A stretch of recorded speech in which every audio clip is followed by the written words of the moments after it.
ادھر ظلم ہوتا ہے ان کے اوپر، ان کی زمینوں پہ قبضہ ہوتا ہے، قبضہ گروپ ہے یہاں، کیونکہ انصاف نہیں ہے. تو یہ میری ساری موومنٹ شروع ہوئی تھی تب 27 سال پہلے. یہ میری موومنٹ تب تک رہے گی جب تک میں زندہ ہوں، جب تک ہم اس ملک میں حقیقی آزادی، انصاف لے کے حقیقی آزادی نہیں لے کے آتے. اب یہ جب مجھے یہ کہتے ہیں چیزیں کہ جی وہ -1 کیسے ہوگا؟ جو آدمی ایک تحریک پہ 27 سال سے لگا ہوا ہے، ایک ملک کے اندر ایک جدوجہد کر رہا ہے، تو وہ کیا وہ ڈیلز کرے گا؟ کیا اس کو کیا چیز اس کو خریدے گی؟ بتائے میرے ضمیر کی کیا قیمت ہے؟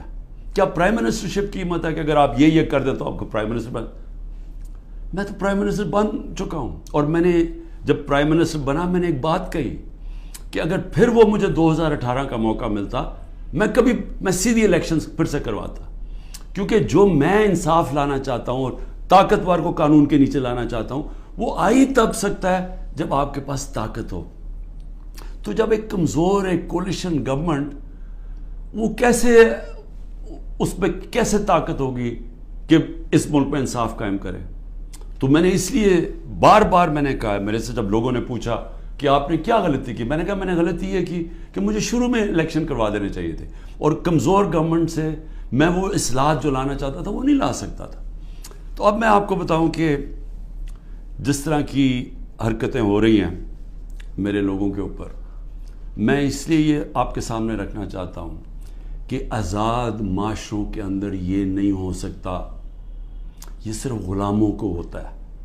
یہ صرف فرعون ایسی حرکتیں کرتا تھا لوگوں کے اوپر دہشت پھیلانے کے لیے، جو آج ہمارے پہ ہو رہا ہے.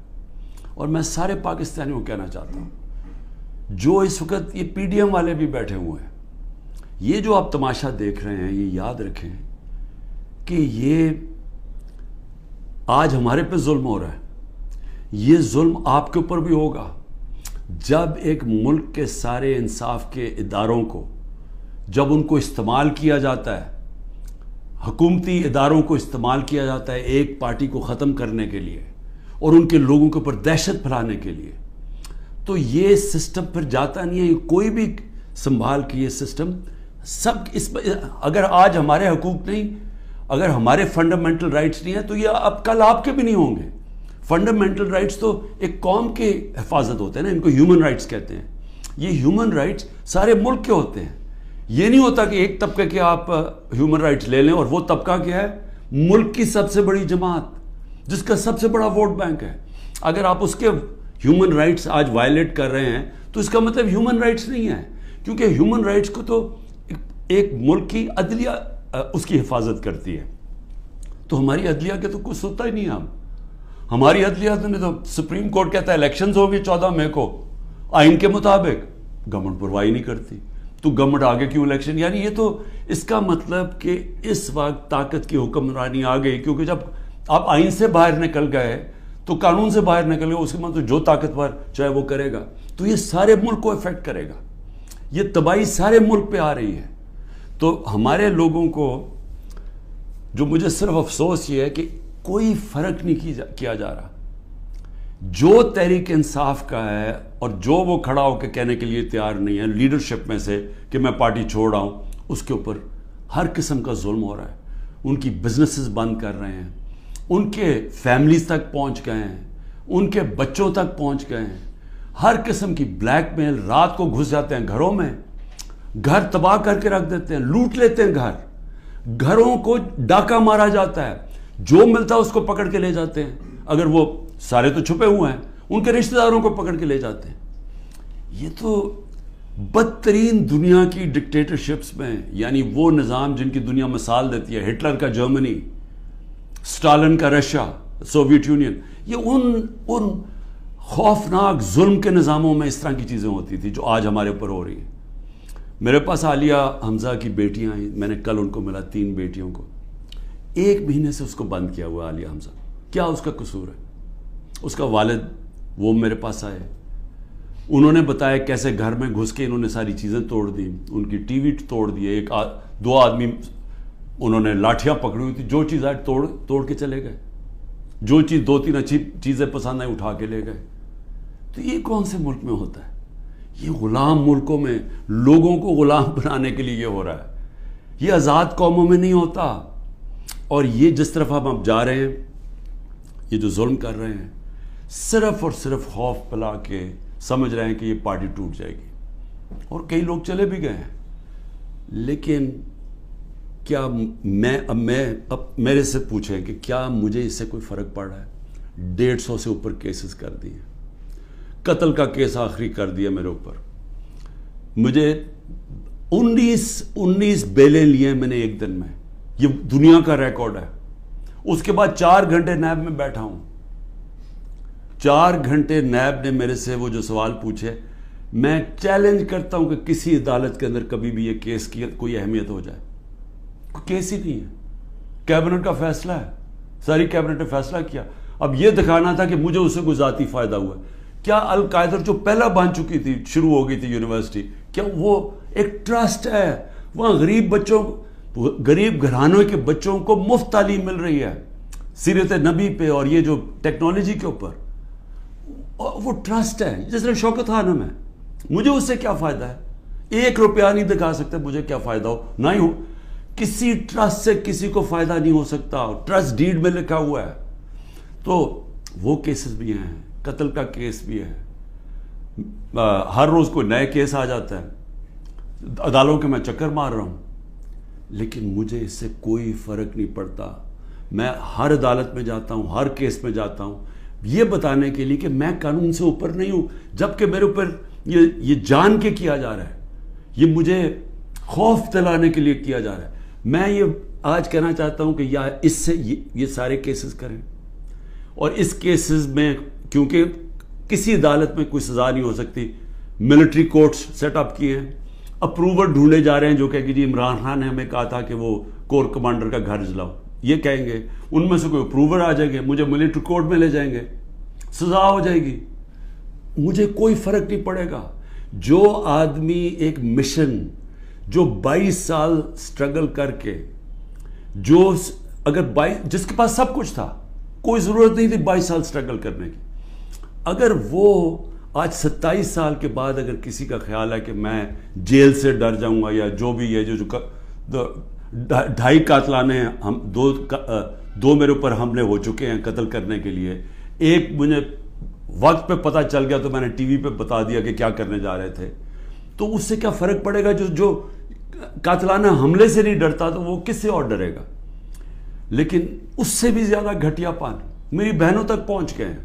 میری بیوی کے اوپر کیس, ٹرسٹی ہو کے اس کا وارنٹ کا, ایک ٹرسٹی کو 1 پیسہ نہیں مل سکتا, کیونکہ وہ سیرت نبی میں بہت ان کی سٹڈی ہے, وہ انٹرسٹڈ تھی القادر یونیورسٹی, وہ ٹرسٹی ہے, اس کے اوپر وارنٹ نکال دیا. میری بہنوں کے اوپر میں صرف یہ بتا رہا ہوں کہ کس لیول پہ پہنچ گئے ہیں. ایک بہن کا بیٹے کے اوپر وارنٹ نکالا ہے, اس کا خنسامہ اٹھا کے لے گئے, وہ بیٹا نہیں تھا. خنسامہ جب واپس آیا, وہ آئی سی یو میں 2 ہفتے سے پڑا ہوا ہے, آئی سی یو کے اندر خنسامہ. اسے پتہ ہے کیا کیا وہاں جیل کے اندر. ایک بہن اس کی بہو کے پاس پہنچ گئے کہ جی آپ کوئی جیو فینسنگ میں آپ کہیں تھی, اس کے پاس پہنچ گئے. ایک بہن اس کی زمین اس کے اوپر اینٹی کرپشن پہنچ گئی ہے. میں نے اپنی بہنوں کو ویسے کہا, میں نے کہا دیکھو ملک سے باہر چلے جاؤ. وہ تینوں کھڑیاں, نہیں ہم فیس کریں گے, ہم نہیں جاتے. مجھے کئی دفعہ جی عمران خان آپ ملک سے باہر, میں کیوں ملک سے باہر جاؤں گا؟ یعنی میں نے اگر کوئی کرپشن کی ہوتی تو میں بھی شاید جس طرح یہ بھاگ جاتے ہیں, جب ان کے اوپر اقتدار سے نکلتے ہیں سب باہر بھاگ جاتے ہیں, کیونکہ ان کے کیسز ہوتے ہیں, باہر بھاگتے ہیں, کیسز رک جاتے ہیں. میں سارے کیسز فیس کروں گا کیونکہ میں نے کوئی غلط کام نہیں کیا. مجھے پتہ ہے اللہ الحق ہے. یہ خود ہی جب یہ جو کوئٹہ کا مرڈر کیس کیا, یہ خود ہی ذلیل ہو رہے ہیں اس میں. سب کو پتہ ہے, کوئٹہ کے اندر سب کو پتہ ہے کہ ان کی دشمنی تھی. میں پھر آگے آپ کو کہوں, اب آگے کیا راستہ ہے, ملک کا راستہ آگے کیا ہے؟ میں جو یہ ان سے بات کرتا ہوں کہ میرے سے بات چیت کرو, کوئی بات چیت نہیں کرتا. میں اپنی اسٹیبلشمنٹ آرمی چیف سے اسے کہتا ہوں کہ بات چیت کرو, وہ کوئی بات چیت کرنے کے لیے تیار نہیں ہے. میں اپنی ذات کے لیے آپ سے بات نہیں کرنا چاہتا. مجھے آپ کچھ نہیں دے سکتے. قوم میرے ساتھ کھڑی ہے, کیا کوئی دے سکتا ہے؟ میں کوئی چور دروازے تو آنا نہیں چاہتا. اگر قوم مجھے ووٹ دے گی میں تیار ہوں, لیکن اگر قوم ووٹ نہیں دے گی تو نہیں. اللہ نے تو سب کچھ, میں وہ اللہ نے کا شکر ادا کرتا ہوں ہر وقت کا جو اس نے مجھے دیا. لیکن میں بات کرنا چاہتا ہوں کہ ملک تباہی کی طرف جا رہا ہے. یہ جو بجٹ آیا ہے, اس بجٹ کے اندر ذرا آپ کو سمجھ آ جانا چاہیے کہ ہم اب کدھر ایک دلدل کے اندر دھستے جا رہے ہیں. آپ یہ سوچیں کہ فیڈرل گورنمنٹ جو سارا جب وہ پیسے دے دے گی صوبوں کو, جو 5,000 ارب روپیہ صوبوں کو جب جائے گا, تو فیڈرل گورنمنٹ کے پاس جو پیسہ بچے گا اس سے زیادہ جو ہمارا سود دینا ہے, ہم نے قرضوں کے اوپر سود دینا ہے, وہ سود اس سے زیادہ ہے. 7,300 ارب روپے کا سود دینا ہے. مشکل سے فیڈرل گورنمنٹ کے پاس بچ جائے گا 7,000 ارب سے بھی کم, تو سارا پھر ملک قرضوں پہ چلے گا. ہم نے 3.5 سال میں 18,000 ارب 18,400 ارب قرضہ لیا تھا. 18,400 ارب قرضہ 3.5 سالوں میں. انہوں نے تقریباً 15,000 ارب قرضہ ایک سال میں لے لیا. تو یہ قرضے چڑھائے جا رہے ہیں, انڈسٹری بند ہو رہی ہے. گروتھ ریٹ جو تھی جس سے دولت میں اضافہ ہوتا ہے وہ 6.1% سال پہلے تھی, آج وہ پہنچ گئی ہے 0.3 پہ. تو جو دولت ہے اس کے اندر تو کمی ہو رہی ہے, قرضے بڑھتے جا رہے ہیں. ڈالر کدھر سے آئیں گے؟ انہوں نے 25-30 ارب ڈالر ایک سال کے اندر دینے ہیں, وہ کدھر سے آئیں گے؟ تو میں آج اس لیے یہ سوال پوچھ رہا ہوں کہ کوئی تو روڈ میپ ہوگا نا. ابھی تو روڈ میپ یہ ہے کہ کسی نہ کسی طرح عمران خان کو ختم کرو, اور اگر P T I Imran Khan سے تو اس کو ختم کرو. تو ابھی تو یہ ون پوائنٹ ایجنڈا, ساری ایجنسیز, سب کچھ, سارے ملک کے ادارے وہ اسی پہ لگے ہوئے ہیں کام کرنے. لیکن میں سوال کچھ اور پوچھ رہا ہوں. میں یہ نہیں کہہ رہا کہ کریں, ہم کھڑے ہیں. اس میں سے ایک آپ یہ کرم کر رہے ہیں کہ میرے جو نظریاتی لوگ ہیں وہ نظر آنا شروع ہو گئے ہیں کہ وہ نظریاتی لوگ کون ہیں, اور وہ نظر آنا شروع ہو گئے کہ جو ہمارے ساتھ اور مقصد کے لیے آئے تھے, ان نظریے کے لیے نہیں آئے تھے. تو ایک تو آپ فائدہ کر رہے ہیں کیونکہ صرف نظریاتی پارٹی اب پاکستان کو اس دلدل سے نکال سکتی ہے. لیکن نکالے گی کیسے؟ میری آخر میں بات سن لیں, ایک ہی طرح ہم نکلیں گے. ہمیں کوئی اب باہر سے پیسے دینے کے لیے تیار نہیں ہے. ہمارے جو دوست ملک ہیں وہ بھی پیسے دینے کے لیے نہیں تیار. میرے لیے جو سب سے زیادہ شرمندگی ہوتی تھی کہ جب میں اپنے دوست ملکوں سے پیسے مانگنے گیا ملک کے لیے, کیونکہ دیوالیہ نکلا ہوا تھا ہمارا, تو اس وقت ملک ہمارے پاس تو سب سے بڑا بیرونی خسارہ چھوڑ کے گئے تھے یہ نون لیگ والے, یہ اسحاق ڈار. تو ان سے پیسہ مانگنا سب سے شرمندگی تھی. اب کیسے نکلنا ہے میں آپ کو بتاتا ہوں کیسے نکلنا ہے. اس میں ایک سورس ہے اوورسیز پاکستانی, یہ یاد رکھ لیں. بیرون ملک پاکستانی آپ کو نکالیں گے ادھر سے, اور بیرون ملک پاکستانی کیسے نکالیں گے؟ میں نے پھر سے آپ کو کہتا ہوں کہ 16,000 پاکستانی امریکن ڈاکٹرز, ان کی نیٹ ورتھ 200 ارب ڈالر ہے. ہم آئی ایم ایف سے 6 ارب ڈالر کی پیچھے ان کے منتیں کر رہے ہیں کہ کسی طرح دے دیں ہمیں. 200 ارب ڈالر ان کی ہے, یہ صرف 16,000 ہے. 1 کروڑ باہر پاکستانی بیٹھا ہوا ہے. اگر ہم کسی طرح ان کی انویسٹمنٹ لیں, وہ یا سرمایہ کاری شروع کر دیں بجائے دبئی میں کرنے میں اور دنیا میں اور ملکوں میں کر رہے ہیں, اگر وہ سرمایہ کاری شروع کر دیں, آپ یقین کریں یہ ملک اتنی تیزی سے اٹھ سکتا ہے, کیونکہ ڈالر اندر آنے شروع ہوں گے, نوکریاں مل, اور وہ آنا شروع ہو گیا تھا. ہمارے آخری دنوں میں پیسہ اوورسیز, روشن ڈیجیٹل اکاؤنٹ کیا تھا اوورسیز پاکستان, 1.5 سال کے اندر 5.5 ارب ڈالر پہنچ گیا تھا. اوورسیز پاکستانیوں نے انویسٹمنٹ پلانز بنا لیے تھے. ہماری یہ جو راوی پروجیکٹ اور یہ جو بنڈل آئلینڈ کا پروجیکٹ تھا, وہاں باہر کی کمپنیز, بڑی بڑی کمپنیز آ رہی تھی ڈالر انویسٹ کرنے کے لیے, جب انہوں نے NOC واپس لے لیا سندھ گورنمنٹ میں. دیکھیں, بچانا اس ملک کو اوورسیز پاکستانی. جب چائنا نے اور ہندوستان نے اپنی اکانومی کھولی تو اوورسیز چائنیز اور اوورسیز ہندوستانیوں نے پہلے انویسٹ کیا تھا. ہمارا بھی وہ انویسٹ کریں گے, لیکن اس کے لیے جب تک انصاف کا نظام ہم ٹھیک نہیں کریں گے, قانون کی بالادستی, رول آف لا, جب تک ہم یہ نہیں قائم کریں گے ان کا پیسہ نہیں آنے لگا. تو چیلنج اب کیا ہے؟ رول آف لا ہم نے ختم کر کے رکھ دیا. پہلے 140 ملکوں میں سے پاکستان 129 تھا رول آف لا میں. اب جو یہ انہوں نے کریک ڈاؤن کیا اب تو یہ بالکل ہی نیچے گر گیا ہے, اب تو وہ بنانا ریپبلک بن گیا ہے. تو جب رول آف لا ہی نہیں ہے, انویسٹمنٹ کیسے آئے گی؟ انویسٹمنٹ نہیں آئے گی, دولت میں اضافہ کیسے ہوگا؟ یہاں تو اس وقت پاکستانی پیسہ باہر بھیج رہے ہیں, پاکستانی ڈالر لے کے بیٹھے ہوئے ہیں, کیونکہ وہ کسی کو اعتماد ہی نہیں ہے.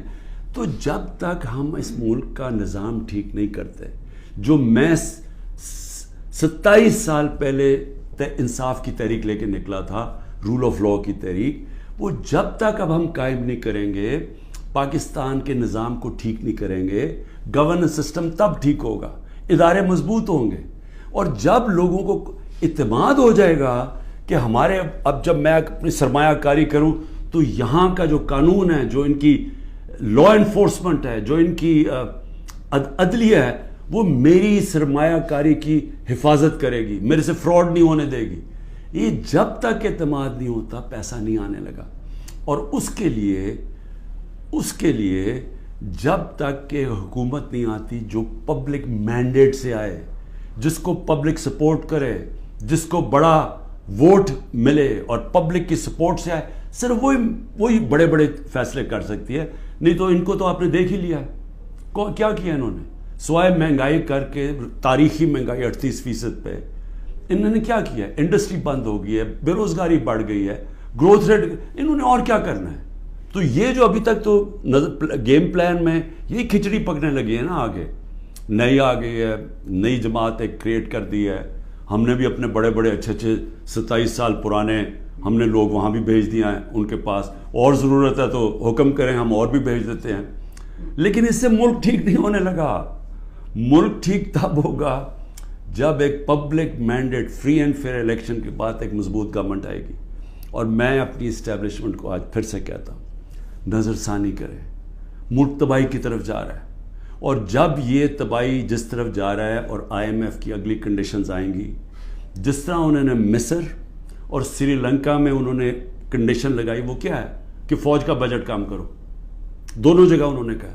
تو یہ تو ہم ادھر جا رہے ہیں کہ ہم اپنی سیکیورٹی اینڈ میں کمپرومائز کریں گے, اور ایک دفعہ سیکیورٹی کمپرومائز ہوگی اس ملک کی تو ہمارے جو دشمن بیٹھے ہیں وہ ملک توڑنے کے لیے تیار ہیں. تو میں اس لیے آپ کو کہہ رہا ہوں, مجھے کوئی ریلیف نہیں چاہیے, مجھے کوئی آپ کی مدد نہیں چاہیے, میں مجھے یہ سمجھے کہ یہ جو سارا کچھ ہو رہا ہے انتقامی کارروائی, مجھے چھوڑے میری بہنیں باہر جانے کے لیے نہیں تیار. وہ تو عورتوں کے اوپر تو کبھی اس ملک میں ایسے نہیں ہوا, لیکن ملک نیچے جا رہا ہے. اور اس لیے وقت کم ہے, جس طرح دن بڑھتے جا رہے ہیں ہم اور اپنے ملک کو تباہی کی طرف لے کے جا رہے ہیں. صرف قانون ختم ہو چکا ہے. کسی کو اس وقت, پھر سے میں کہتا ہوں, جب عدلیہ اپنے فیصلے نہیں کروا سکتی, جب آئین کی کوئی پرواہ نہیں کر رہا, جب پولیس کھلے عام گھروں میں گھس کے لوگوں کے گھر لوٹ رہی ہے اور اٹھا کے لے کے لوگوں کو جا رہی ہے, کلیکٹیو پنشمنٹ دے رہی ہے, تو اس ملک میں تو اب باہر کے لوگ کیا سوچ رہے ہوں گے؟ بتائیں نا, بیرون ملک پاکستانی جو آپ کا بڑا اثاثہ ہے وہ کیا سوچ رہا ہوگا؟ وہ کوئی سوچے گا کہ پاکستان میں پیسہ لگانا ہے؟ تو اگر انہوں نے نہیں لگانا تو اور تو اس وقت کوئی ہے نہیں. جب تک ہم ملک کی ایکسپورٹس نہیں بڑھاتے, وہ تو ٹائم لگے گا کہ ہم اپنی ڈالر انکم بڑھائیں. تو اس میں تو صرف ایک ہی انٹرم میں تو صرف اوورسیز پاکستانی مدد کر سکتے ہیں. شکریہ. پاکستان زندہ باد.